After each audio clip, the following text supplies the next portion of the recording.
Hey, what's up guys? Are you ready for some new iPhones? Because Apple has just sent out invites for their new event where they will be revealing the iPhone XS amongst a bunch of other products, and the official tagline is Gather Round. So this is going to be held on September 12th at the Apple Park headquarters, the Steve Jobs Theater. So that was correct. We predicted that correctly. That basically says good things about the rest of the rumors. So we pretty much already know everything there is to know about these devices, but let's talk about what this slogan could mean for the event, what Apple will be revealing, everything we know about this. So gather round, this is the official picture of the invite. It's a gold circle, with a lot of black. Dark mode possibly for that? Probably not, but is Touch ID making a comeback? This looks a lot like the Touch ID ring on the older devices, but no, that's probably not what that is. The first thing that came into my head is a round Apple Watch. We made a concept earlier of that, and that perfectly falls in line with that. It could be. I really hope it isn't. I don't want a round Apple Watch. There's a lot of limitations that come with a round display, so I think Apple should definitely stick, and the rumored to stick, with a squarish display, just a larger one on their new Apple Watches. So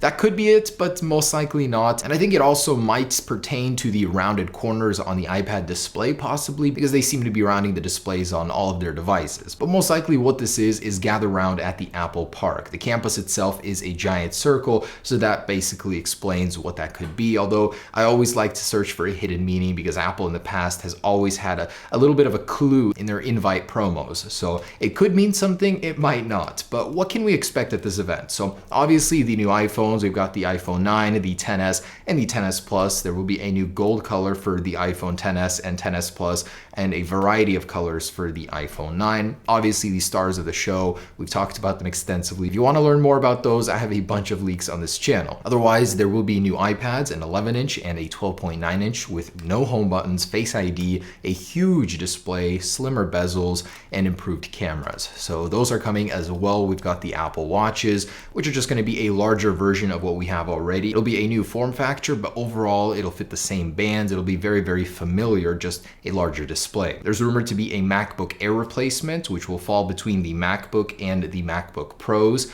So it'll still be a very good value, and I'm actually holding out to buy one of those as well. And there might be a standard MacBook refresh, so some updated processors for that. There's rumored to be a Mac Mini refresh, possibly iMac updates with the processors, so extensive coverage of their entire lineup. They want to be updating all of it. And the AirPower wireless charging mat and the AirPods wireless charging case will officially get a release date in September, or so the rumors say. And then there's software. Obviously, iOS 12 is coming, macOS Mojave, we've got watchOS 5, and the tvOS 12, which is arriving immediately after this event, so on September 12th. That's quite an exciting lineup. I mean, we've got so much to look forward to, so stay tuned for all that, guys. But yeah, it's official, September 12th, 10 a.m. You can live stream it pretty much from every device now. Thanks for watching, and leave your predictions down below for what you think that tagline and the actual picture could mean if it were a hidden meaning. I'll see you guys on September 12th with some juicy new iPhone details. Peace.